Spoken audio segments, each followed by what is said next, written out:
अस्सलाम वालेकुम। इमरान याकूब खान साहब के साथ व्यू पॉइंट से मैं हूं ज़ैनब जतोई। नाजरीन, प्रोग्राम के आगाज़ में बात करेंगे फैज़ हमीद की सज़ा के बाद मुल्क में सियासी मंजरनामे में बड़ी तब्दीलियाँ रूनुमा हो रही हैं।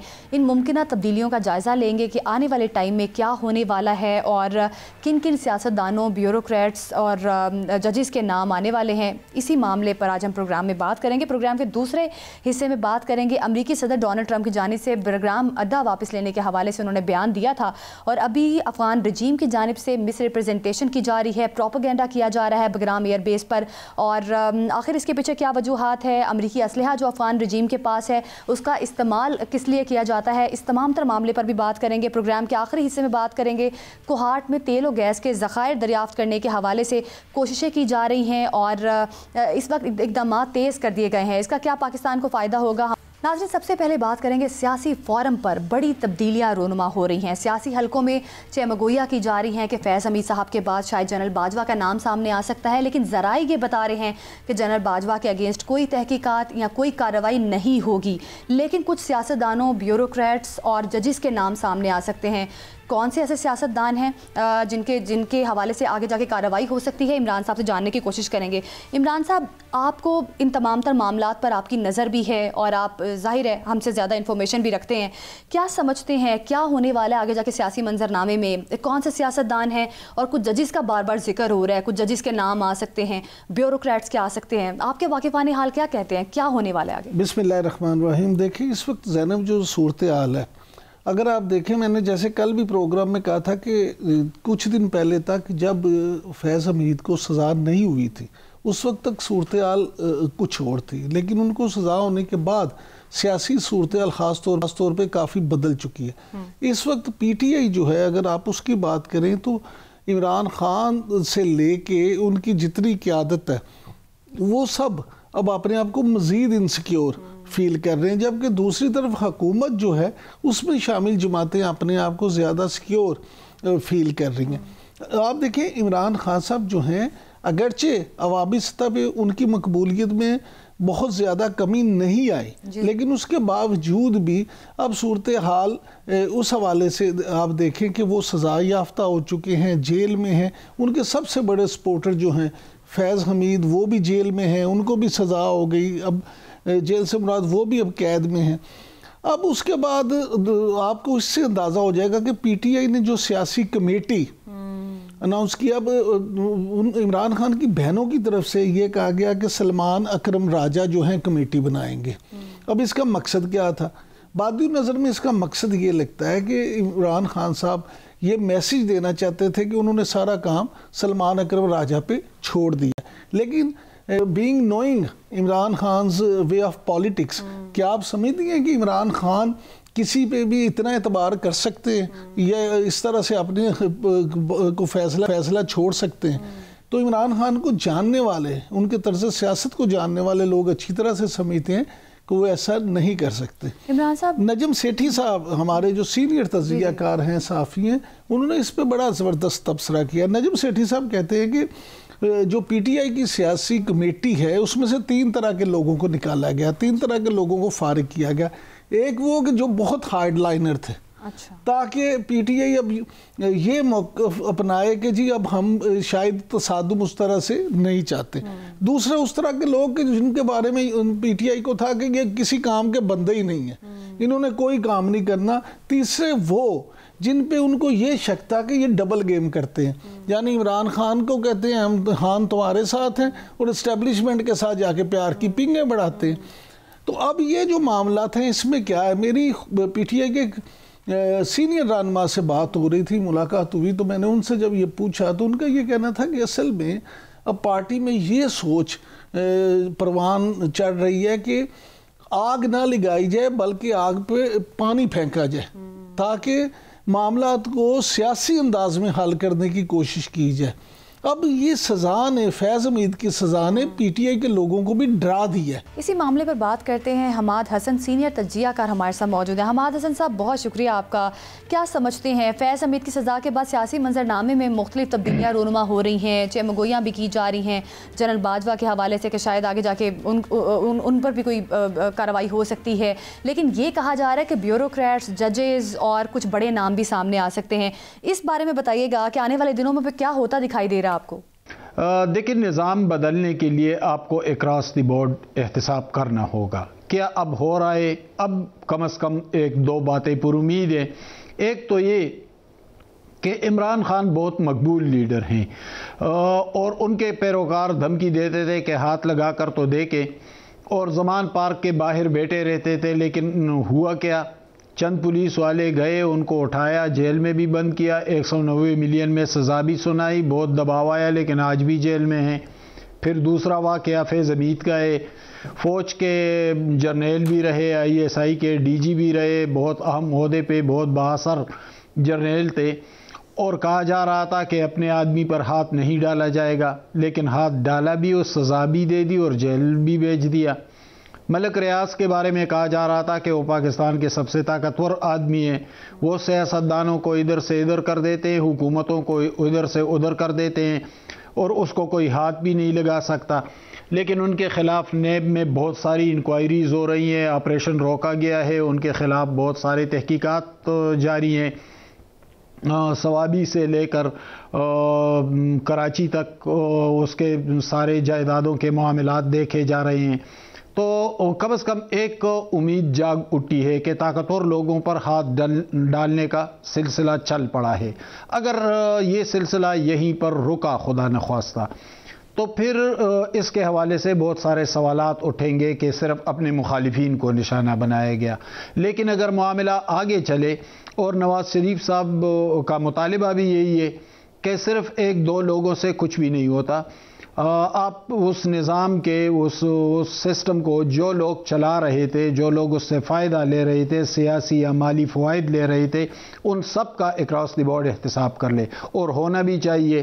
तो जो जिन लोगों पे हाथ डाला गया है, तो उससे कम से कम ये उम्मीद तो आ गई है कि मज़ीद ताकतवर लोगों पर भी हाथ डाला जा सकता है। अच्छा सर, ये फरमाइएगा हमाद साहब, आप क्या समझते हैं कि ताकतवर लोगों पे हाथ डाला जा सकता है? अगर वाकई डाला गया तो ये अगर आप 9 मई की बात करते हैं, तो उसमें अगर फैज़ हमीद साहब जो हैं, उनका मामला सारा आपके सामने, अगर फैज़ हमीद को जो साबिक़ DG ISI हैं, उनको सज़ा हो सकती है, और फिर मामला 9 मई के उस पर जाता है, और वो अगर वादा माफ गवाह भी बच जाते हैं या इमरान खान के ख़िलाफ़ गवाही देते हैं, तो ये कहा जा रहा है कि इमरान खान के ख़िलाफ़ या जिन जिन लोगों के ख़िलाफ़ वो गवाही देंगे, उनके ख़िलाफ़ फ़ौजी अदालतों में मुकदमात चलेंगे। तो फिर आपको नहीं लगता कि इसमें PTI के लिए, इमरान खान के लिए मज़ीद जो है वो सख्ती होगी, मज़ीद सज़ाएँ होंगी, और PTI जो है वो मज़ीद ज़द में आएगी?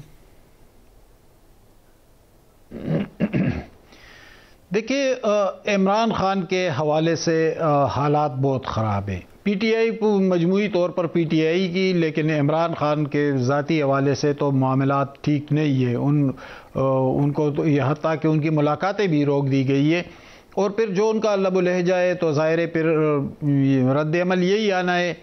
रही बात फैज़ हमीद का वादा मुआफ़ गवाह बनने की, तो मेरे ख्याल में वो टाइम गुजर चुका। वादा मुआफ़ गवाह उस वक़्त बनता है जब केस प्रोसेस में हो, जब डिसीजन ना आया हो। भुट्टो साहब के ख़िलाफ़ उनके करीबी ब्यूरोक्रेट मसूद महमूद वादा मुआफ़ गवाह बने थे, और उसी गवाही पर भुट्टो को नवाब मोहम्मद अहमद ख़ान केस में फांसी भी दी गई। लेकिन मसूद महमूद तो बच गए थे, अमेरिका चले गए थे। अब फैज़ हमीद को तो सज़ा सुनाई जा चुकी है, 14 साल कैद बामुशक्कत, और वो उसमें ये भी कहा गया है कि जो बाकी सियासी केसेस हैं उसको बाद में देखा जाएगा। तो जब सज़ा भी सुना दी गई, जब ये भी कहा गया कि बाद में उन केसेस को देखा जाएगा, तो मेरे ख्याल में इस बात के इम्कानात नहीं है कि उसको वादा मुआफ़ गवाह बनाया जाएगा।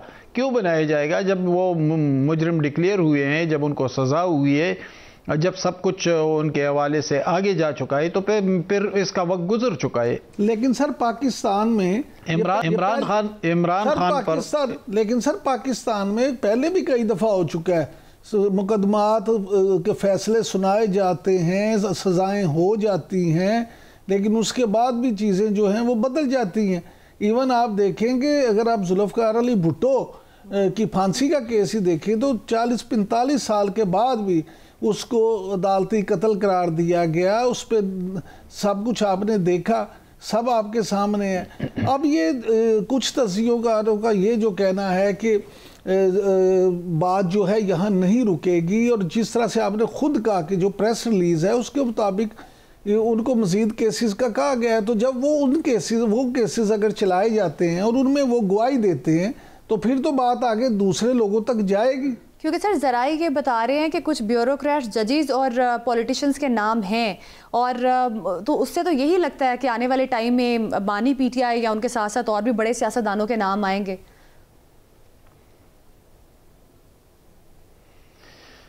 देखिए, ये तो हमेशा कहा गया कि इस दफ़ा एहतसाब होगा, कड़ा एहतसाब होगा, अक्रॉस द बोर्ड होगा, लेकिन क्या ऐसा हुआ है? पहले एक डर और खौफ की फ़ज़ा पैदा की जाती है और फिर सबको झुकना भी पड़ता है। पीटीआई के अंदर आप देख ले, बहुत सारे लोग जो हैं जो एंटी इस्टब्लिशमेंट थे प्रो इस्टब्लिशमेंट बन गए हैं, क्योंकि उनके बहुत सारे मामलात थे। अली अमीन गंडापुर हार्डलाइनर थे, लेकिन वो कहाँ है?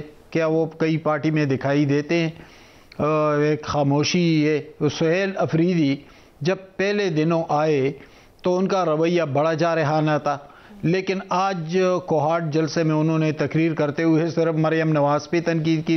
ज़ाहिर है वो उनके अंदर एक डर है, एक खौफ है कि जिनका नाम लेना चाहिए उनका नाम नहीं ले सकते, तो सबसे आसान टारगेट होते हैं, फिर उन्हीं पे चढ़ दौड़ते हैं। उस दिन असद कैसर ने भी इस तरह किया, सियासतदानों को गालम गलोच करने लगे। तो भाई सियासत, हमाद भाई आपने ये जिक्र किया कि सबसे आसान नाम लेना सियासतदानों का होता है, तो आपने ये महसूस किया कि 2-3 दिन से एकदम से जनरल बाजवा का नाम बड़े शदमद के साथ लिया जा रहा है। कभी राना सनाउल्लाह साहब कहते हैं, कभी मोहम्मद जुबैर साहब कहते हैं, और बार बार कमर जावेद बाजवा साहब के हवाले से जो बातें हैं सामने आ रही हैं। क्या आप समझते हैं कि इस सारे मामले में माजी के बरअक्स, क्योंकि साबिक आर्मी चीफ के हवाले से हमारे यहाँ रवायत तो नहीं है, और मैं ज़ाती तौर पे तो ये समझता हूँ कि मुस्तकबिल में भी ऐसा नहीं होगा, लेकिन क्या आप समझते हैं कि साबिक आर्मी चीफ को भी कटहरे में लाया जा सकता है? यही तो मैंने आपसे कहा कि अगर इन लोगों पर हाथ डाला गया है, मकबूल तरीन सियासी रहनुमा पर भी हाथ डाला गया, साबिक ISI DG पर भी हाथ डाला गया, पाकिस्तान के ताकतवर तरीन मलिक रियाज पर हाथ डाला गया, तो कम से कम हम तो उम्मीद रखेंगे कि सब का एहतसाब होना चाहिए। सर अंसार अब्बासी लेकिन देखिए इसी रिपोर्ट सामने आई है जिसमें उन्होंने कहा है कि सर अंसार अब्बासी साहब की रिपोर्ट सामने आई जिसमें उन्होंने कहा है कि ज़राए ये बता रहे हैं कि जनरल बाजवा साहब के अगेंस्ट कोई अमली इकदामात या कुछ भी ऐसी तहकीकात नहीं किया जाएगा, क्योंकि फैज़ हमीद साहब से जो तहकीकात की गई हैं उसमें जनरल बाजवा से मुतालिक कोई शवाहिद नहीं मिले। तो उन्होंने ये क्लियरली बता दिया है अकॉर्डिंग टू हिम कि ज़राए ये बता रहे हैं कि जनरल बाजवा के अगेंस्ट कोई कार्रवाई नहीं होगी। अगर जनरल बाजवा के खिलाफ शवाहिद नहीं मिले तो फिर हम क्या कह सकते हैं? शवाहिद तो कदम कदम पर सामने पड़े हैं। अच्छा सर, ये फरमाइएगा कि ये जो बानी PTI इमरान खान साहब को अडयाला जेल से कहीं और मुंतकिल करने की बातें होती हैं, क्या वाकई ही ऐसी कोई तजवीज़ है उनको मुंतकिल किया जा रहा है, और अगर किया जा रहा है तो क्यों? क्या कहीं और मुंतकिल करने से उनसे मुलाकात की ख्वाहिश करने वाले जो हैं वो मुतालबा अपना जो है वो तर्क कर देंगे? देखिए ये कोई इतनी अहम बात नहीं कि उनको कहाँ पे रखा जाएगा। अहम बात ये कि क्या वो अवाम में मकबूल है या नहीं। भुट्टो को फांसी दी गई थी, लेकिन इसके बावजूद वो सियासी तौर पर आज भी जिंदा है, कम से कम सिंध के अंदर तो जिंदा है। तो एक सियासतदान के लिए ये अहम नहीं होता कि वो कौन से जेल में है, कहाँ पर है। एक सियासतदान के लिए आवाम के दरमियान पॉलिटिकल सर्वाइव बहुत अहम होती है। अगर इमरान खान मकबूल हैं तो उनके लिए सबसे अहम बात ये है, उनके लिए ये अहम बात नहीं है कि वो कौन से जेल में होंगे। हमारी तारीख उठाकर देख लें, मच से लेकर डेरा इस्माइल खान तक तमाम सियासतदानों ने इंतहाई दूर अफ्तादा इलाकों में मुश्किल तरीन जेलें काटी हैं। इमरान खान भी काट लेंगे, लेकिन अहम बात यह कि उनकी पॉपुलरिटी डेंट हो गई या नहीं हुई। बिल्कुल, देखते हैं कि जेल और जगह तब्दील करने के बाद पाकिस्तान तहरीक इंसाफ पर क्या इम्पैक्ट इस चीज़ का पड़ेगा। बहुत शुक्रिया आपका हमाद हसन, सीनियर तज्जियाकार हमारे साथ मौजूद थे। नाजरीन, अभी वक्त हुआ एक शॉर्ट ब्रेक का। ब्रेक के बाद बात करेंगे बगराम एयरबेस पर इस वक्त क्या हो रहा है, ट्रंप ये अड्डा वापस ले सकेंगे।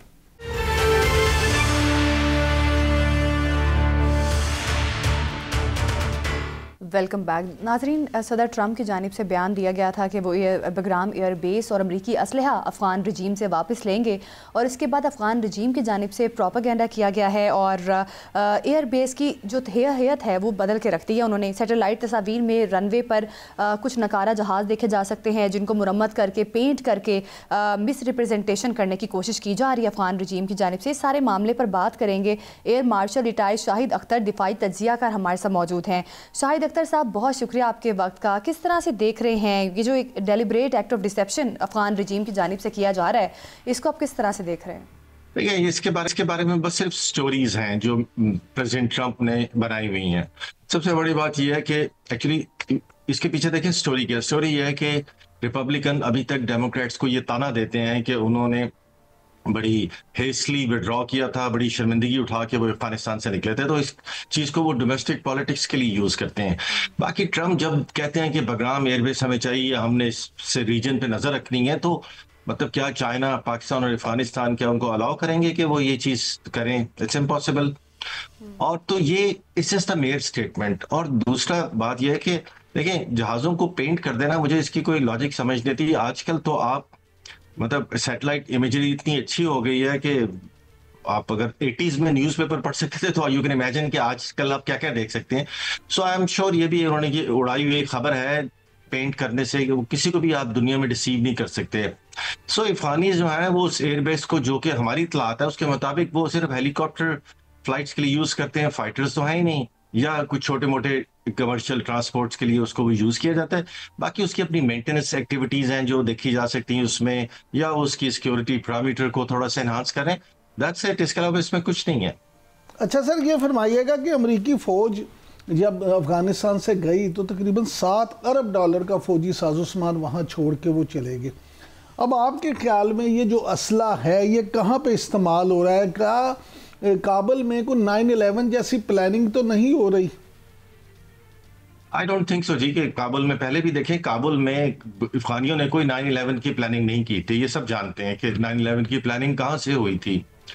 बाकी वो असला है वो अफगानियों की सवाबी पे है कि वो असला वो कहाँ यूज करेंगे। बट अफगानिस्तान देखें इस पोजीशन में नहीं है कि उसने as a government, as a country, कि वो उस असले को अपने किसी भी नेबर के अगेंस्ट यूज करे, बिकॉज इसकी कोई लॉजिक नहीं बनती है। सारे नेबर्स मोर और लेस अफगानिस्तान से स्ट्रांग है और अफगानिस्तान को तो इंटरनेशनल रिकग्निशन भी चाहिए, वो अंडर प्रेशर हैं। सो ये चाहे 7 बिलियन का हो चाहे 60 बिलियन का हो, it doesn't make any difference. और अमेरिकन को पता था कि जब वो ये असला छोड़ के जा रहे थे।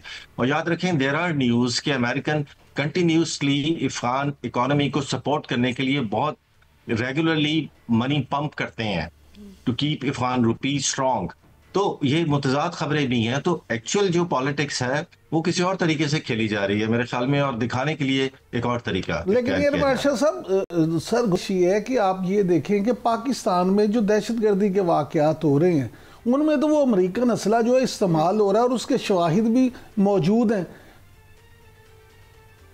देखिए, मुझे इसके बारे में पर्सनली कोई इंफॉर्मेशन नहीं है। अमेरिकन असला जो है वो बहुत जगहों पे अवेलेबल भी होता है। तो और याद रखें कि जब ये अमेरिकन के खिलाफ टीटीपी और जो दूसरे तालिबान हैं ये मिलके जंग कर रहे थे, अगर ये मिलके जंग कर रहे थे तो जहां जहां उस वक्त भी लूटमार होती होगी या कोई विड्रॉल होता होगा तो इनके हाथ में भी चीजें लगती होंगी, और अब इंटरनेशनल मार्केट से भी लिए जा रहे हैं। सो उस असले का यहाँ होने से हम एग्जैक्टली ये मीनिंग निकाल लें कि अफगान गवर्नमेंट ने टीटीपी को ये असला दिया है। वेल, इसके बारे में कुछ कहना बहुत मुश्किल है, आप कतई तौर पे नहीं ये बात कह सकते। अच्छा सर, ये फरमाइएगा कि आप क्योंकि खुद माशाल्लाह से दफाई तजिया कार भी हैं, एयर मार्शल के ओहदे पे फाइज रहे हैं, इन चीज़ों को बहुत करीब से जानते हैं, समझते हैं, तो हमें सर ये बताइएगा, हमारे नाजरीन को ये समझाइएगा कि आपकी ज़ाती राय क्या है, क्या अमेरिका बगराम एयरबेस वापस लेने में कामयाब हो जाएगा? मेरा ज़ाती राय ये है कि अमेरिका बगराम एयरबेस अफगानियों की मर्जी के बगैर कभी भी नहीं ले सकता। हम अगर उनकी और अफगानियों की कोई कोल्यूजन हो जाए, उस कोल्यूजन का सिर्फ एक मकसद है कि चीन पे नजर रखी जाए और इस खित्ते पे और ईरान पे रखी जाए। तो क्या चाइना जो इतनी हैवी इन्वेस्टमेंट अफगानिस्तान में कर रहा है, क्या अफगानी चाइना को नाराज करेंगे? क्योंकि अफगानियों ने रहना तो इस रीजन में है। याद रखें कि इस रीजन के कुछ कंट्रीज ऐसे हैं जिसपे चाइना बड़ा क्लोजली वॉच रखता है, जो जिसमें इंडिया है, जिसमें पाकिस्तान है, जिसमें ईरान है, जिसमें अफगानिस्तान है, जिसमें बांग्लादेश है, बाकी तो छोटे मोटे हैं। तो अगर ये सारे कंट्रीज जो हैं इस रीजन में रहते हुए इस रीजन के मुफादात के अगेंस्ट काम करेंगे, तो चाइना इसको बहुत सीरियसली वॉच करेगा और बहुत इस पे कोई वो सीरियस एक्शन भी लेगा। ठीक है लेकिन सर, अमेरिका की तरफ से तो देखिए, प्रेसिडेंट ट्रंप तो वाज़े अल्फाज में ये कह चुके हैं कि बगराम एयरबेस वो वापस ही इसलिए लेना चाहते हैं ताकि चीन पे नज़र रख सकें। जैसे आपने खुद फरमाया कि चीन इस पे फिर पूरी तरह से नज़र रखेगा, तो दोनों तरफ से अगर सिर्फ नज़र रखी जाए तो उससे तो मामला कुछ नहीं होता। अमेरिका माजी में जिस तरह से अफगानिस्तान में उसका होल्ड रहा है और जिस तरह से आपने खुद बयान किया कि अभी भी वो उसकी इकोनॉमी को मजबूत रखने के लिए जो पैसे हैं उसमें फेंकता है, तो अमेरिका क्या कभी चाहेगा कि खित्ते में खास तौर पे चीन जो है वो मजबूत हो? जी, अमेरिका बिल्कुल नहीं चाहेगा, लेकिन द फैक्ट इज कि अब ये दुनिया मल्टीपोलैरिटी की तरफ बढ़ रही है। अब दो बड़ी ताकतें, अब एक नहीं रही है अमेरिका। अमेरिका अपनी मर्जी से अब दुनिया में सारे डिसीजंस नहीं ले सकता। जब 9/11 हुआ था तो 9/11 की बेस पे उसने अफगानिस्तान में आ गया और सारी दुनिया ने उसको सपोर्ट की।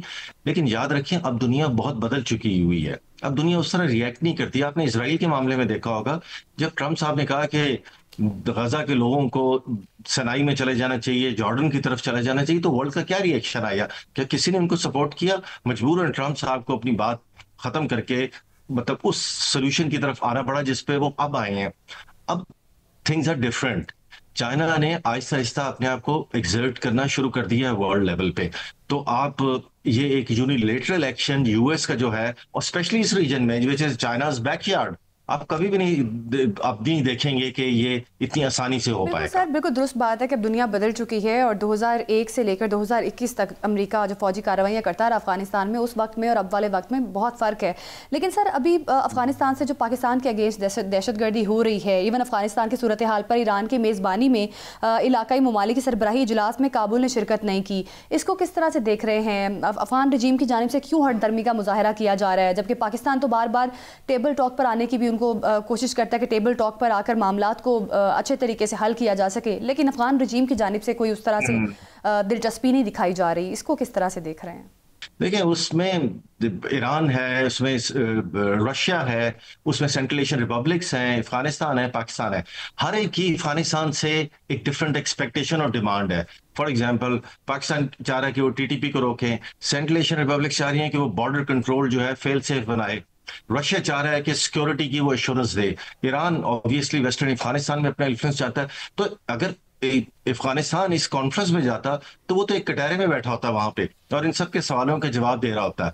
Afghanistan perhaps bilateral 1-on-1 meeting चाहता है, जैसे उसकी हुई थी, बिकॉज जब 1-on-1 मीटिंग होती है तो आप अपनी भी कुछ डिमांड्स रखते हैं जो आप ऐसे मल्टीलेटरल फोरम में उस कंट्री को शायद नहीं दे सकते हैं। तो अफगानिस्तान मेरे ख्याल में अब अफगान ये नहीं समझते कि वो दुनिया में तन्हा हो गए हैं, बिकॉज आप देख रहे हैं कि वो उन्होंने काफी ममालिक का उनकी इन्विटेशन भी दौरा किया। शायद वो समझ रहे हैं कि जिसको जरूरत होगी वो काबुल आएगा या बायलैटरल उसके साथ मुज़ाकरात करेगा। मेरे ख्याल में this looks like to be the most logical reason. अच्छा सर, ये फरमाइएगा कि आपने चीन की बात की, टेक्नोलॉजी की बात की, तो चीन ने जिस तेज रफ्तारी के साथ J-36 तैयार करके एक मिसाल कायम की है, तो आप क्या समझते हैं कि अमेरिकी फाइटर प्रोजेक्ट्स जो हैं उनको भी चीन ने तो पीछे छोड़ दिया है, अब इस बारे में आप क्या कहेंगे? देखिए, at this point in time technically technology wise अभी भी अमेरिका आके at this point in time, कब इसको चाइना टेक्नोलॉजी में भी पीछे छोड़ देगा ये भी हमने देखना है। सो अब अमेरिका की टेक्नोलॉजी को अभी इतना अंडरमाइन नहीं कर सकते। J-36 को भी टाइम लगेगा।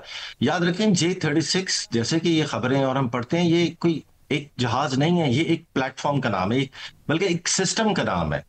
इसमें उन्होंने स्पेशली जैसे इसको उन्होंने स्टेल्थ फीचर तो दिए हुए हैं, आई थिंक टेललेस डेल्टा भी है बगैर दुम के जिसको कहते हैं, और इसके अंदर उन्होंने एक सिस्टम बनाया कि ये सारे ड्रोन जो इसके आसपास होंगे उनको भी ये ऑपरेट करवाएगा, यानी कि पूरा एज एक सिस्टम, और ये पहले देखेगा और पहले ये शूट करेगा। सो ये वो फीचर हैं जो इसको बहुत सुपीरियर बनाते हैं। लेकिन इन्होंने अमेरिकन अपनी टेक्नोलॉजी बाज़ का बहुत लेट शो करते हैं कि उनकी जो है वो क्या है पॉकेट के अंदर। तो आई am sure they must be preparing something. लेकिन J-36 मस्ट जब आएगा तो ये बहुत ही एक अमेजिंग प्लेटफॉर्म होगा, 6th जनरेशन ट्रू सेंस में। लेकिन सर, पेंटागन की जो एक रिपोर्ट लीक हुई है, इंतहाई अहम रिपोर्ट लीक हुई है, उसमें तो अब ये इतराफ खुद अमेरिकी थिंक टैंक कर रहे हैं कि चीन टेक्नोलॉजी में भी अमेरिका को पीछे छोड़ गया, और अगर अमेरिका और चीन का कुमार का होता है तो उसमें चीन जो है वो अमेरिका को पिछाड़ देगा।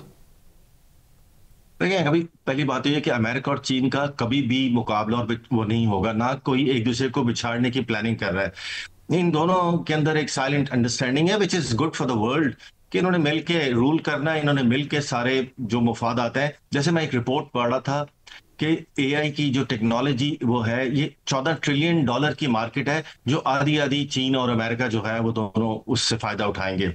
इसी तरह सारी दुनिया जब वेपन खरीदेगी, अब दोनों सुप्रीम पावर बन गई हैं, दोनों के वेपन बेस्ट हो गए हैं, सो इन दोनों ने ही बेचते हैं। सो इनके मुफादात जो हैं वो एक दूसरे के साथ भी जुड़े हुए हैं। सो आई डोंट थिंक सो कि कभी ये कहने की बातें होती हैं, इस तरह के शोशे छोड़े जाते हैं कि साउथ पैसिफिक में एक्सरसाइजेज हो गई, ये थिंग्स लाइक दैट, बट ये इतनी सुप्रीम पावर्स हैं कि ये एक दूसरे से लड़ने का सोच भी नहीं सकती हैं। इनकी प्रॉक्सीज लड़ेंगी एक दूसरे से, ये कभी नहीं लड़ेंगी। अच्छा सर, ये फरमाइएगा कि जिस तरह से आपने अभी जिक्र किया, तो पाकिस्तान ने जिस तरह से मार के हक में इंडिया को पछाड़ा, तो उसके बाद दुनिया में पाकिस्तान की इज्जत में भी इजाफा हुआ, और ख़ासतौर पर दिफाई सनत के हवाले से पाकिस्तान को भी ऑर्डर्स मिलना शुरू हुए, लोगों ने अपना इंटरेस्ट शो किया। तो JF-17 थंडर के हवाले से या J-10C के हवाले से आप क्या समझते हैं कि पाकिस्तान जो है वो आलमी मंडियों में अपनी किस तरह जगह बना सकता है? ऑब्वियसली जैसे आपने खुद फरमाया कि पाकिस्तान को एकदम हमारे साथ लोगों के डिफेंस पैक्ट भी होने शुरू हो गए, और लोगों ने एक बड़ा डीप इंटरेस्ट लिया है इस JF-17 के अंदर। तो JF-17 अगर बिकता है तो इसमें पाकिस्तान और चीन दोनों को ही फायदा है। J-10 ऑब्वियसली सिर्फ एक चाइनीज प्रोडक्ट है। So I am sure there are countries जो कि अब इसमें इंटरेस्ट शो करेंगे, और वेस्टर्न टेक्नोलॉजी जो इससे कम से कम 3 गुना महंगी है, वो एक ऐसी टेक्नोलॉजी को लेना चाहेंगे जो अब बैटल टेस्टेड भी होगी है, प्रूवन हो गई है और सस्ती भी है। So why not, it's a win win situation जो भी ये देता है। बात तो जाहिर है पाकिस्तान को इंटरनली काफ़ी ज़्यादा स्ट्रेंथ मिली है। अगर हम बात करें, साबिक भारतीय आर्मी चीफ ने भी इस चीज़ का एतराफ़ किया है। उन्होंने कहा कि राफेल तैयारों और S-400 डिफाई सिस्टम को की तबाही जो है पाकिस्तान की बरतरी का वाज़ेह सबूत है। अब तो भारत भी इस चीज़ को मानता है। लेकिन सर, अभी कुछ अर्सा पहले, कुछ दिन पहले इवन F-16 की अपग्रेडेशन के हवाले से बात हो रही थी कि अमेरिका ने एक पैकेज का ऐलान किया है, और अब ये कहा जा रहा है कि F-16 जो है 2040 तक कारगर रहेंगे और पाकिस्तान खतरा से निपटने के लिए अपनी सलाहियतों को बरकरार रख पाएगा। तो सर, इस अपग्रेडेशन के बारे में आप क्या कहेंगे? देखिए, यह अपग्रेडेशन जो है ये बड़ा एक खुशाइन स्टेप है, इसलिए कि पाकिस्तानी टेक्नीशियंस, पायलट, इंजीनियर्स, इन सब के जो है इनकी बड़ी महारत है F-16 के ऊपर। तो और पायलट्स को बहुत ज्यादा कॉन्फिडेंस है इस प्लेटफॉर्म पे, क्योंकि हम इतने अरसे से इसको इस्तेमाल कर रहे हैं। अब जब इसकी अपग्रेडेशन हो जाएगी तो उसमें भी हमें देखने की जरूरत है कि क्या अपग्रेडेशन में जो मिसाइल है वो हमें लेटेस्ट मिलेगा। AIM-120D है शायद, जिसकी रेंज काफी ज्यादा है, वो एक सिग्निफिकेंट होगी, या क्या हमें जो लेटेस्ट रेडार है, क्या ईसा वो इसमें शामिल होगा, ये भी एक सिग्निफिकेंट बूस्ट मिलेगा। बट याद रखें, F-16 की अपग्रेडेशन से खिते के में ताकत के तवाज़ुन का फर्क नहीं पड़ेगा। हाँ, ताकत के तवाज़ुन का फर्क पड़ेगा जब हमारे पास J-35 आ जाएंगे, बिकॉज फिर हम इसमें एक वाज़ेह तौर पे हम एक लीड ले जाएंगे and we will be ahead in technology. जहां तक आपने इंडियन चीफ की स्टेटमेंट की बात की, याद रखें आजकल बहुत सारी फेक वीडियोस भी चल रही हैं, सो हम उस पर कभी भी सर्टनली मतलब विद सर्टनिटी कमेंट्स नहीं दे सकते कि क्या वो एक्चुअल हैं या नहीं है। अच्छा सर, ये भी बताइएगा कि अमेरिकी सदर डोनाल्ड ट्रंप ने शाम में अमेरिकी फ़ौजियों की हलाकत का बदला लेने का ऐलान कर दिया है। क्या आप देखते हैं अमेरिकी फ़ौजियों की हलाकत का तनाज़ा शाम को एक नई जंग की दहाने पर लेकर जा सकता है? इस बारे में भी कमेंट कीजिएगा। शाम की जो अभी गवर्नमेंट है इसके अंदर 37 ग्रुप्स शामिल हैं। सो मुझे एक्चुअली मैंने ना ये खबर अभी सुनी है ना पढ़ी है, सो मुझे मालूम नहीं है कि ये हलाकत कहाँ पर हुई है, किसकी तरफ एट्रीब्यूट की जा सकती है, लेकिन ऑब्वियसली मतलब कोई ऐसा कोई बड़ा स्टेप तो नहीं इस पे अमेरिकन उठाएंगे, बिकॉज इस वक्त सब शाम को स्टेबल करने की कोशिश कर रहे हैं। अच्छा सर, सर ये बताइएगा कि बरतानवी जो वजीर हैं बराए मुसल्लह अफवाज, उन्होंने ये कहा कि जंग यूरोप के दरवाजे पे दस्तक दे रही है और बरतानिया को अपने दिफा के लिए अमेरिका पे इन्हिसार ख़त्म करना पड़ेगा।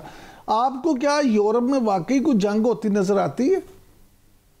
देखिए, एब्सोल्युटली नॉट, ये कोई ऐसी जंग वंग नहीं है, बिकॉज ये लोग जबरदस्ती रूस को एक जंग की तरफ धकेलना चाह रहे हैं। रूस पहले भी जंग में इंटरेस्टेड नहीं था।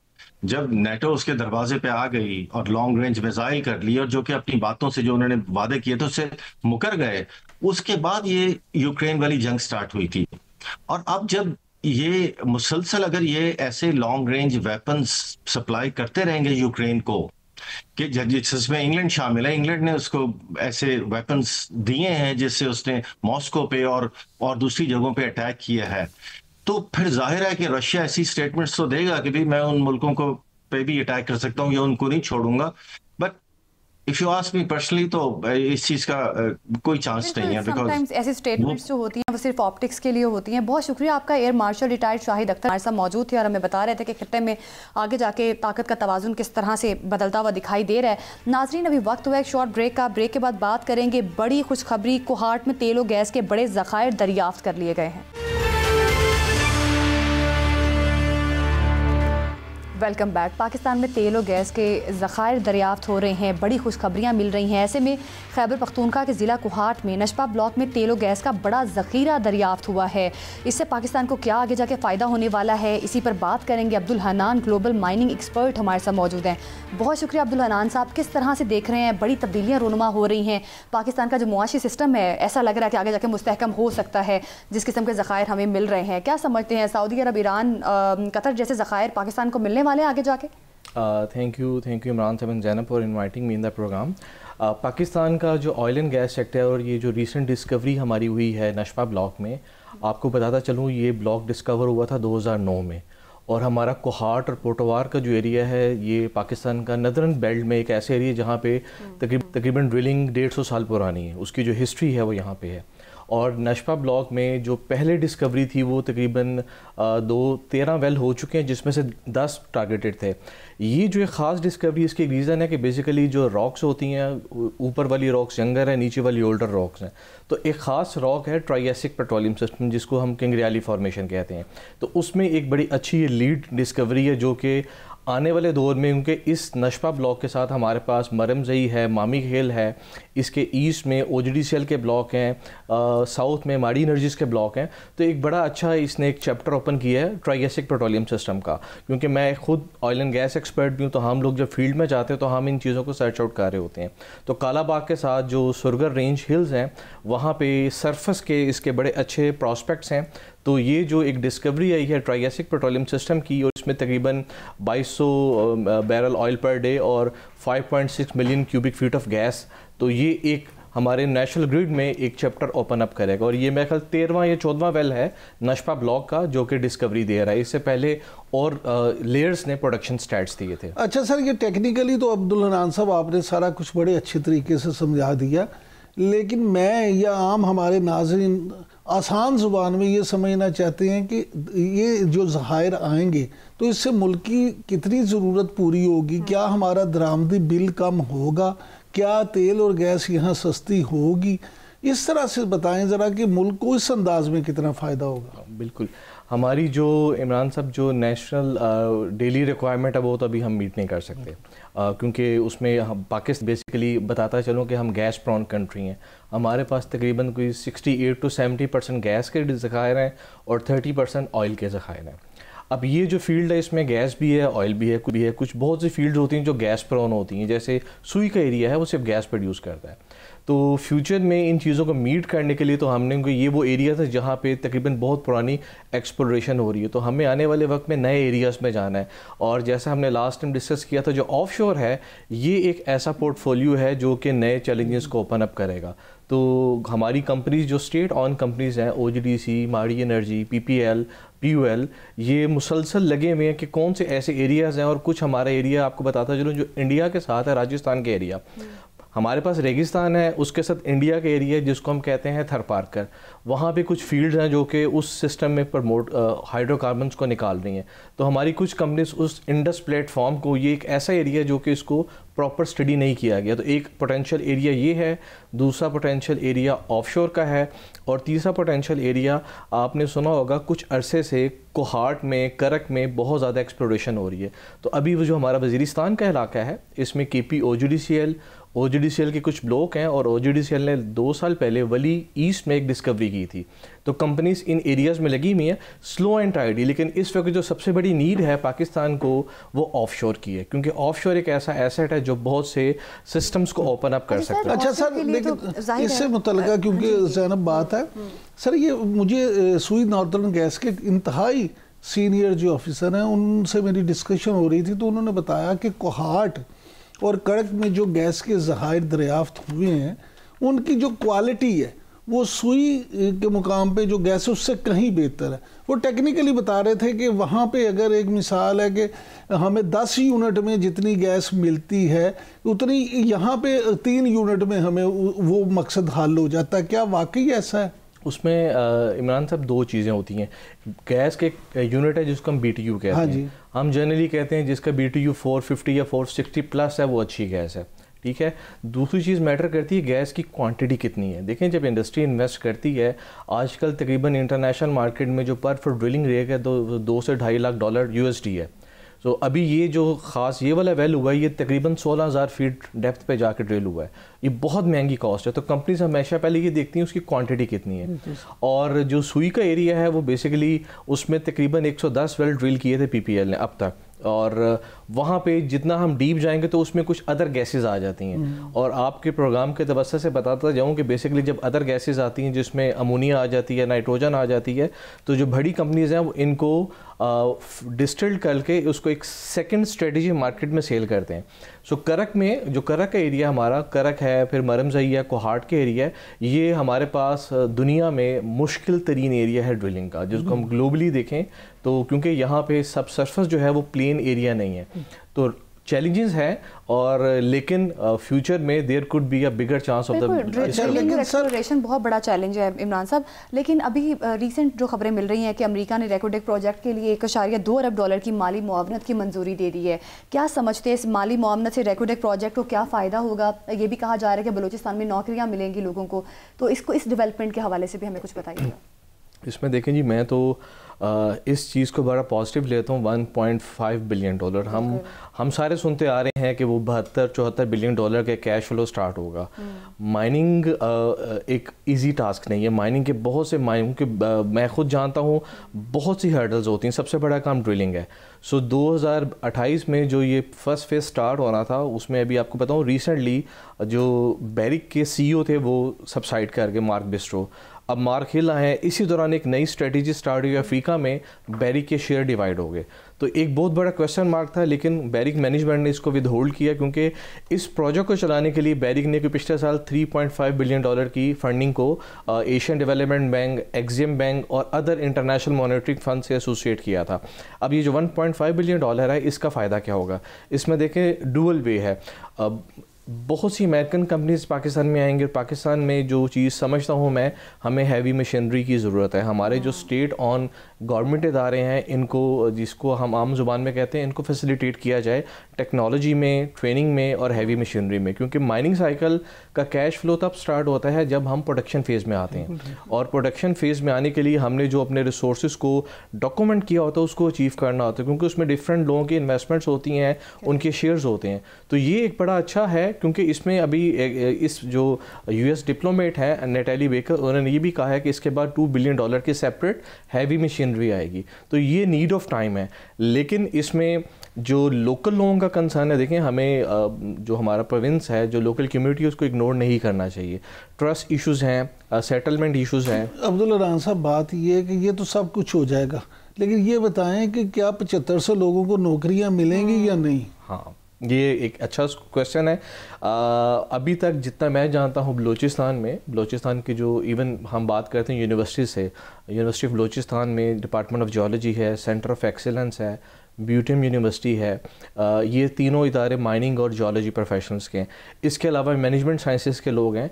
तो बैरी गोल्ड ने पिछले 5-7 सालों में जिसको हम CSR कहते हैं, सोशल कॉर्पोरेट रिस्पॉन्सिबिलिटी के तहत बहुत से लोगों को ट्रेन किया। मेरे बहुत से स्टूडेंट सरगोदा में थे जो बलूचिस्तान से, उन्होंने मुझे कहा कि सर हमें इन्होंने वेल्डिंग का डिप्लोमा सिखाया, इन्होंने हमें up to date international standing पे ट्रेनिंग दी। So up to my knowledge तकरीबन 3-3.5 हज़ार लोगों को अब तक ये ट्रेन कर चुके हैं। तो अगर ये कंपनीज ऐसे कहती हैं तो डेफिनेटली, लेकिन उसमें डेफिनेटली एक बॉर्डर एरिया है, तो ट्रस्ट डेवलपमेंट के लिए हमें एक सॉर्ट ऑफ मॉनिटरी फंड्स बनाने पड़ेंगे ताकि उन लोकल लोगों को ये श्योरिटी हो, और ये एक अच्छी चीज़ है। अच्छा सर, ये फरमाइएगा कि अक्सर हमारे यहाँ ये सुनने में आता है कि पाकिस्तान एक ऐसी जगह पे है जुग्राफियाई तौर पे कि यहाँ पे भी ईरान, सऊदी अरब और कतर जैसे जो तेल के कुएं वो नीचे ज़ेर ज़मीन मौजूद हैं, और तब्दीली आने वाली है और पाकिस्तान जो है ना वो माला माल हो जाएगा। क्या वाकई ऐसा है? एक तो हमें बताया जाता था कि पाकिस्तान और ईरान का एक ऐसा जियोपॉलिटिकल एसेट था। इमरान साहब, ईरान में जो ऑयल निकल रहा है वो पाकिस्तान ईरान बॉर्डर से कुछ 700 किलोमीटर वेस्ट में है, ठीक है, और वो ताफ्तान जगरूज माउंटेन एरिया है, वहाँ से निकल रहा है। पाकिस्तान का जो ईरान के साथ बॉर्डर है ये बिल्कुल एक किस्म की वोल्केनिक रॉक्स है, यहाँ पे तो हाइड्रोकार्बन्स हो नहीं सकते, ये एक जस्ट पॉलिटिकल डिवाइड है। लेकिन पाकिस्तान में बलूचिस्तान का एक एरिया है जिसमें खारान बेसन है, और अभी इसी मकरान के साउथ में माड़ी एनर्जी ने कोई 16 ब्लॉक किए हैं, और ये एक पोटेंशियल रिस्क एरिया है। चीज़ें हो सकती हैं, लेकिन ईरान की जो अपनी जियोलॉजी है वो पाकिस्तान से डिफरेंट है, ठीक है। तो इसमें ऐसा ये चीज़ नहीं कि हमारा कोई उनसे एग्रीमेंट हुआ हुआ है, क्योंकि ईरान में जो हाइड्रोकार्बन्स निकल रहे हैं वो हमारे पाकिस्तान ईरान बॉर्डर से तकरीबन 700 किलोमीटर दूर निकल रहे हैं। लेकिन यहाँ पे जो एरियाज़ फ्यूचर में हो सकते हैं, खारान के एरिया है, वाशूक का साउथ के एरिया, और जो हमारा मकरान ऑफशोर है, ये एक ऐसा एरिया जहाँ पे फ्यूचर में ड्रिलिंग टारगेट। अच्छा सर, ये जो यहाँ पे इन्वेस्टमेंट की बात हो रही है, और ये हमें जो खुशखबरियाँ सुनाई जा रही हैं पिछले चंद सालों से कि ह्यूज इन्वेस्टमेंट आ रही है, उसमें माइंस एंड मिनरल्स ख़ास तौर पे उनका बड़ा जिक्र होता है। कभी पिंक सॉल्ट को लेके बात होती है, कभी मुख्तलिफ तरह के मिनरल्स की बात होती है। तो SIFC भी इस पे बहुत काम कर रही है। अब ये हकीकत है कि ये जो शोबा है इसमें ऐसे नहीं होता कि फ़ोटोकॉपी की तरह इधर से कागज़ डाले और उधर से निकाल दें, ये टाइम टेकिंग है। लेकिन आप क्या समझते हैं कि कितनी देर तक, यानी साल, 2 साल, 3 साल, 4 साल, कितने अरसे में आप समझते हैं कि वाकई ही हमें इसके मुस्बत नताइज मिलना शुरू हो जाएंगे और पाकिस्तान जो है वो तरक्की की मंजिल पे चल पड़ेगा? इसमें इमरान साहब 3 पॉइंट्स हैं जो कि मैं अक्सर कोट करता हूँ। तो पहली चीज़ तो ये है कि हमारे जो लायबल डिपार्टमेंट, जिनको माइंस एंड मिनरल्स डिपार्टमेंट कहते हैं, प्रोविंशियल डिपार्टमेंट है, इनको अपग्रेड करना चाहिए। दूसरा पहले ये था, पाकिस्तान में 18 अमेंडमेंट के बाद जो हमारी मिनरल्स हैं वो प्रोविंशियल कमोडिटीज़ हैं, तो जब भी फॉरेन इन्वेस्टमेंट आती थी तो उनको डेटाबेस नहीं मिलता था, पता ही नहीं है कि हमने लीज़ कैसे लेनी है। सो SIFC का जो रोल था वो ये था कि वो तमाम चीज़ों को एक सिंगल वन विंडो ऑपरेशन में ले आए। और दूसरा, पाकिस्तान के एक डिजिटल डेटाबेस बन रहा है, KP ने बना लिया है, बलूचिस्तान गवर्नमेंट भी लगी हुई है। लेकिन मैं अक्सर कहता हूँ कि ये MOU होने से तरक्की नहीं होती।